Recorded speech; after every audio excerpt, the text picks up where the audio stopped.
今天这支影片，我想聊一个很反常识的事。你有没有发现，生活里真正厉害的人，那个你觉得永远淡定、永远从容的人，他们几乎不发脾气。不是他们忍住了，不是他们脾气好到没脾气，是你以为他们靠意志力在压抑怒火，但其实他们的内核根本不一样。很多人觉得发脾气是情绪的宣泄，是本能反应，但你真的静下心来想一想，一次失控的愤怒，一场激烈的争吵，你究竟是掌控了局面，还是拱手交出了你的大脑？我们都见过那样的人，一句不合就暴跳如雷，一不如意就歇斯底里。我们往往觉得这是性格问题，这是修养不够。但今天我想跟你聊的，不是关肯修养的故事，不是关肯情绪控制的故事，是关死你的心理状态，你的自我认同，以及你如何对待自己的故事，是关水你的大脑，如何在那些冲突的瞬间，选择了被劫持，还是选择了保持清明。真正的强者，从来不在冲突中争输赢，他们是那种，在所有人都被情绪淹没的时候，还能站出来，安静地说一句"我理解你的愤怒，但让我们先把事情解决了"的人。这句话的含金量，远比你在争论中尖刻的反驳要高出10000倍。你看，我们对情绪的理解，从一开始就是错的。我们把它当成了敌人，我们拼了命地压抑它，对抗它，否认它。但其实，真正的高手，从来不对抗情绪，他们不发脾气，不是因为他们没有脾气，而是因为他们知道，每一次发脾气，都是一次对自我掌控权的让渡。你对住那个让你恼火的人大吼大叫，你以为你在宣泄，你在释放，你在教训他。但从神经科学看，你只是在向全世界证明，你的大脑前额叶皮层，那个负责理性思考、决策与情绪调节的最高指挥官，已经彻底失灵了。你的边缘系统，那个古老的、冲动的、像野兽一样的情绪脑，彻底接管了你的身体。你不是在维护自己的尊严，你是在向外界宣告，我没办法了，我的理性和修养在这一刻全崩了，这才是真正的输家心态。所以，如果你觉得自己是一个一点就炸的人，或者你总是在发完脾气后陷入深深的自责与懊悔，我想告诉你，你先不要自责，不要觉得自己是个失败者，不要觉得自己的意志力太薄弱，做不到心平气和，不是因为你修养差，不是因为你性格不好，是因为你的大脑，你的身体，在那一刻承受了超载的压力，是情绪耗竭。我经常告诉我的读者一句话，这句话你一定要记住，一旦你陷入自责，就等弯切断了改变的可能性。因为自责是一种极其消耗能量的情绪，它只会让你陷入发脾气、自责、更痛苦、更容易发脾气的恶性循环里。你没有错，你只是需要重新理解你的大脑。让我们一起来看看科学研究是怎么说这件事的。很多时候，你控制不住情绪，不是你故意的，是真的做不到。神经科学告诉我们，人的大脑里有一块区域叫前额叶皮层，你可以把它理解为大脑的 CEO， 它是你的理性中枢，负责决策、计划以及最重要的冲动控制。但是这个大脑 CEO 有一个致命的弱点，它极其耗能，就像手机一样，当你的电量充足时，它可以流畅运行所有 APP， 但是当你的电量只剩 5% 的时候，系统会自动关闭所有不重要的后台程序，只保留最基础的通话功能。你的前额叶皮层也是这样，当你感到疲惫、饥饿、焦虑或者长期处于高压状态时，你的大脑能量，也就是血糖、神经递质已经消耗殆尽。这个时候，你的大脑 CEO 就断电了，他没有办法再扮演那个冷静理智的决策者。而你的边缘系统，主要是杏仁核，那个古老的像警报器一样的结构，就会在没有人踩飞车的情况下，直接接管你的身体。杏仁核的任务只有一个生存。当它检测到威胁，比如别人的一句批评，一个不礼貌的眼神，它会立刻激活你的交感神经系统，让你的身体进入战斗或逃跑模式。你的心跳加速，呼吸急促，肌肉绷紧，你的理智已经被屏蔽了。你不是在生气，你是被自己的大脑劫持了。有学者把这个过程叫做杏仁核劫持，这是一个非常普遍的发生在每个人身上的神经生理过程。这不是你的错，这是人类大脑设计上的一个 bug。 控制不住脾气，不是因为你性格差，而是因为你太累了，你的大脑 CEO 太久没有充电了。我们再来看一个经典的心理学实验。环境心理学家发现，人的意志力其实是一种有限资源。学者鲍麦斯特做了一系列非常著名的萝卜和巧克力饼钱实验。他把受试者分成2组，放在一个房间里，桌子上摆住刚出炉的巧克力饼钱和一碗萝卜。一组人可以吃饼钱，另一组人只能吃萝卜。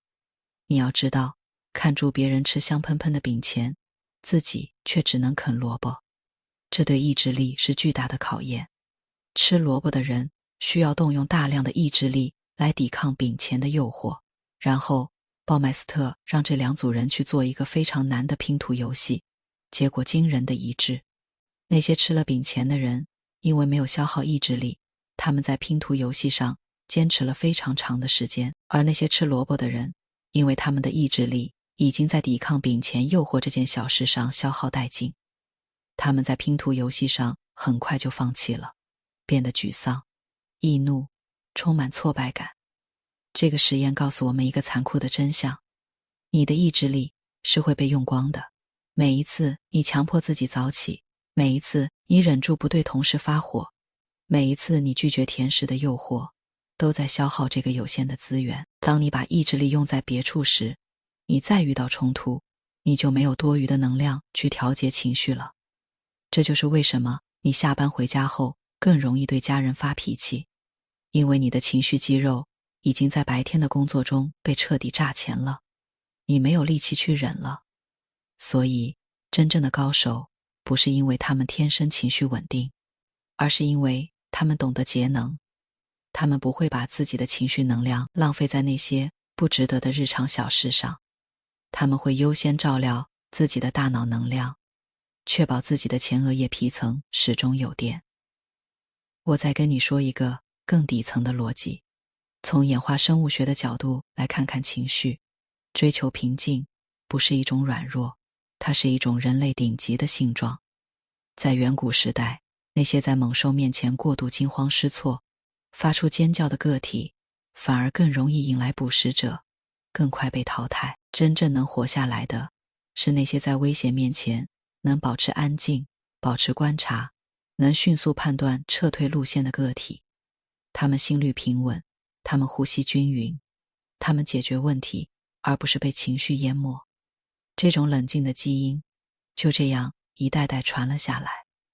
所以，当你在冲突中选择不发脾气，你不是在压抑自己，你是在启动你身体里最古老、最强大的生存智慧。你是在告诉你的大脑，我现在很安全，不需要战斗，我可以思考。这不仅仅是一种修养，这是一种进化赋予你的顶级能力。到这里，你会发现一个清晰的恶性循环：压力大，大脑能量不足，杏仁核容易劫持，发脾气，关系变差，自责，压力更大。被这句话困住的人，像被困在一个没有出口的迷宫里。但高手，他们走的是另一条路：管理能量，提升认知，看见情绪，选择不反应，问题解决，获得更强掌控感，压力降低。他们进入了良性循环。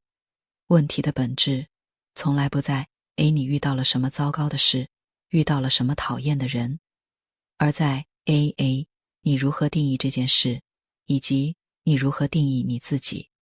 这就需要我们把视角提升到一个更核心的层面。动机，为什么你总是需要忍？因为你对这件事的脑内对话是这样的：不该发脾气，我必须忍住，我应该做一个成熟的人。看到了吗？你的大脑里全是应该、必须、不得不，这些词是外部义务，它们是你从小到大社会规则、家庭教育、道德规范强加给你的牢笼。当你的情绪来源我不得不的时候，你的内心是抗拒的，是压抑的。你觉得你在为别人遵守规则，你在为别人扮演一个情绪稳定的假人。你当然会累，你当然会在某个瞬间爆炸。心理学家德西和瑞安提出的自我决定理论说得很清楚，人的内在动机有3个基本需求：自主感、胜任感、归属感。当你发脾气、争输赢的时候，你是在寻求一种扭曲的胜任感，你觉得你吵赢了，你就很厉害。但这恰恰让你失去了最重要的自主感，因为你的情绪开关交到了别人手里。别人说一句好话，你就开心；别人说一句坏话，你就爆炸。你的人生成了一艘没有舵的船，任何一点风浪都能让你翻覆。而真正的高手，他们是怎么转化这个动机的？当冲突发生，别人的话语像刀一样刺过来的时候，他们大脑里的自动反应不是我必须忍住或者我要反击，而是我选择不参与这场游戏。我选择把我的能量用在我真正在乎的事情上。我选择照料我的情绪，因为我的平静比这场争论的输赢重要100万倍。你看，动机转了，从外部义务我得忍变成了内部自主我选择。这不仅仅是换一个说法这么简单，这是一次深刻的大脑重构。你不再是被迫遵守规则的奴隶，你是自己平静情绪的君主。那个让你生气的人，他没有资格让你失去平静，因为你的平静是你亲手建立的，不容侵犯的领土。每一次你选择不发脾气，不是一次压抑，是一次你对自己人生的主权行使。你是在大声的、无声的告诉这个世界，我才是自己情绪的主人，不是你。你看，这就已经脱离了控制情绪这个初级的维度了。我们谈的是主权，但你如何真正维持这个习惯呢？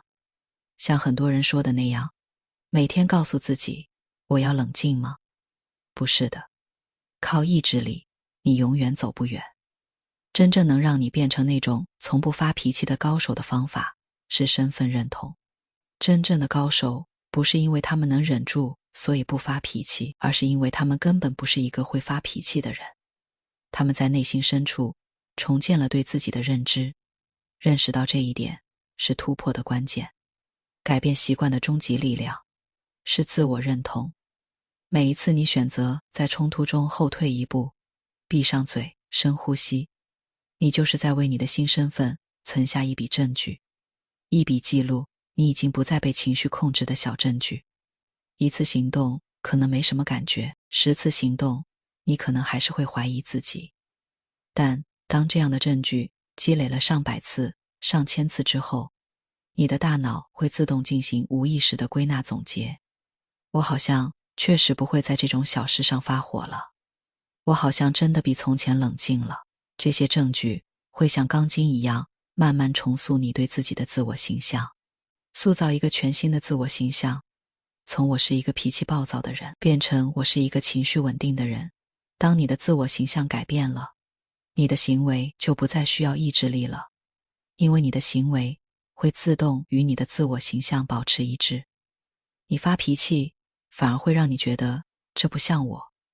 这个反馈回路就是心理学上讲的自我一致性力量。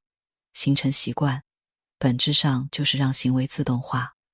有一个著名的心理学家菲利帕拉利在他的畅销书《习惯的心理》中提到，培养一个新习惯平均需要66天，但如果你想走得更远，单纯计时没有意义，核心目标只有一个。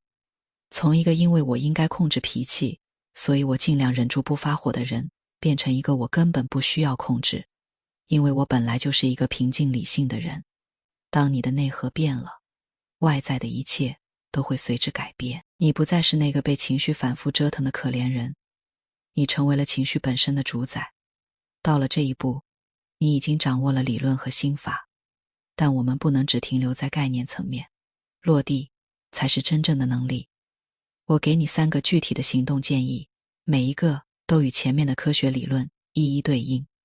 第一个，阻断源头，情绪的失控从来不是突然发生的，它像一场火灾，一定是那某一个微小的火星。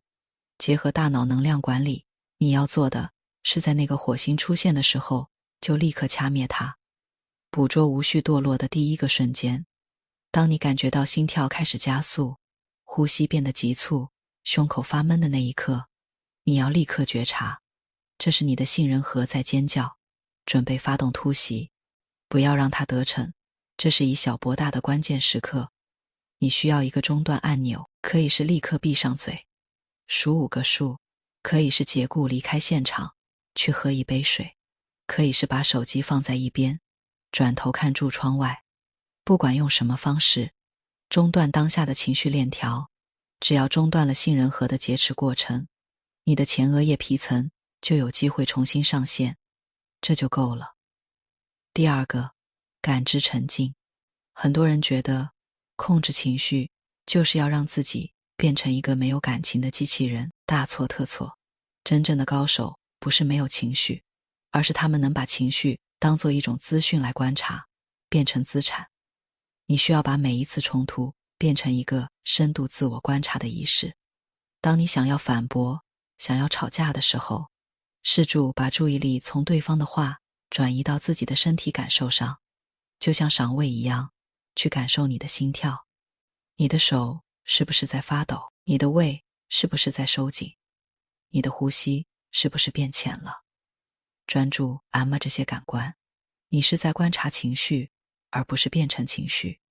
当你开始精密地察觉自己的身体反应时，你跟冲突之间就隔了一层玻璃，你成了一个旁观者。原本要爆发的冲突变成了一次极佳的大脑观察实验。每一次成功的观察都在用事实告诉你的大脑，危机是假的，我现在很安全，我可以思考。这就是在给你的边缘系统做脱敏训练。这也是我前面讲的冥想式冲突，专注感官，而非盯住结果。你不把情绪当成一个要打败的敌人，你把它当成一个提供信息的空板，你才能真正超越它。第三个，语言框架。这是所有改变里最细微也最有力量的一步，改变你内心的对话。我们先来审视一下，当你在冲突边缘挣扎时，你大脑里的台词是什么？我真的不想跟他吵，但我好生气，我忍，必须忍住。错，这句台词的每一个字都在暗示你是一个受害者。你必须忍住，意味着这是一场苦役。你被强迫了，所以你会痛苦。只有极少数人知道，换一个框架，天差地别，把我必须忍住换成我选择，因为我值得更好的结果。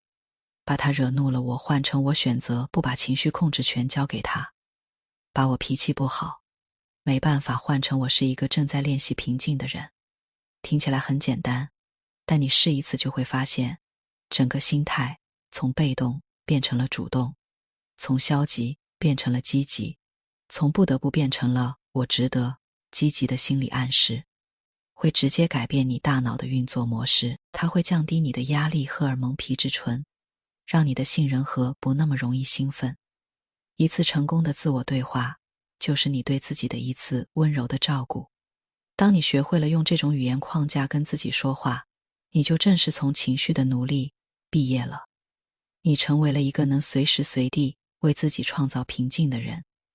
到这里，我们已经聊了很多了，从科学实验到心理学理论到演化生物学。最后，我想为你描绘一个画面，一个你真正掌握了这项能力之后将会迎来的画面。想象一下，你走在喧闹的街上，人来人往，车水马龙，有人不小心撞了你一下，你的身体下意识地紧绷了一下，但在下一秒，你松开了，你没有回头去理论，没有因为这个干扰而心生烦躁，你只是轻轻整理了一下衣角，看住那个人的背影，你的内心没有一丝波澜。你继续往前走，你的步伐很稳，你的呼吸很均匀。你走进一家你喜欢的咖啡馆，坐在靠窗的位置，午后的阳光洒在桌上，杯子里冒出咖啡的香气。你的手机突然震动，是你的同事发了一条语气很不客气的工作消息。以往的这个时候，你可能已经气得再打几百个字的反驳草稿了，但现在你看了那条消息一眼，你没有急住回复，你端起咖啡喝了一口，感受住咖啡的苦味和回甘。你轻轻放下杯子，嘴角甚至带住一丝若有若无的笑意，内心深处一个平静的声音在说，这点小事不值得动用我的情绪。你只花了10秒钟回复了那条消息，语气温和，但立场坚定。你没有在文字里带入任何一丝怒气，因为你真的没有生气。你的同事看到你的回复，原本准备吵架的拳头也打在了棉花上。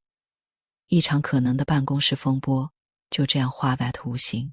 然后你继续享受你的咖啡，享受你的阅读时间，你的整个下午都是宁静而高效的。这种感觉不是压抑，不是麻木，是一种发自内心的高度秩序感带来的强烈的安全感，一种我的人生真的掌握在自己手里的踏实感，一种不需要向任何人证明任何东西的自信。这不是性格，这是一种选择。你对自己的最高级别的尊重，你选择让自己成为一个平静的人，你不依赖任何人给你安全感，你的安全感来自你对自身情绪的主权，这才是高手的强大内核。如果你也想体会这种由内而外的平静，你可以先不要求自己立刻成为一个绝不发脾气的人，那对任何人来说都太难了。我邀请你从今天开始，只在一个场景里做一个微小的练习。7天的时间，只尝试一个极其微小的局部，7天微挑战。在接下来的7天里，不管你遇到了什么冲突，不管有人对你说了多难听的话，请你在想要发脾气之前停顿一个呼吸，只是一个呼吸。然后在那一个呼吸的间隙里，只需要问自己一句话，我选择如何利用我的能量。如果你选择了维护自己的平静，那么恭喜你，你已经开始了第一步，你已经开始了一场从思维到行为，从行为到身份的蜕变。这7天你可能会犯错，你可能会在某个瞬间还是没忍住发火了，没关系，请你记住最开始我说的，不要自责。自责是改变最大的敌人，你只是不小心让你的大脑电量耗尽了，你只需要对自己说，好的，这次没做好，下一次我会有意识的再早一点中断它。然后继续。7天后，你会发现那个能让自己平静的瞬间变得越来越长，你会越来越喜欢那个平静的从容的自己。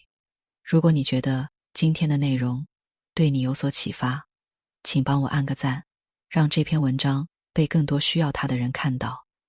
也欢迎你把这篇文章收藏起来，当你觉得快要被情绪淹没的时候，就可以拿出来看一看。这份来自你内心深处，经由科学与理性所构建的平静力量，是任何人都无法从你手中夺走的。我们下期再见。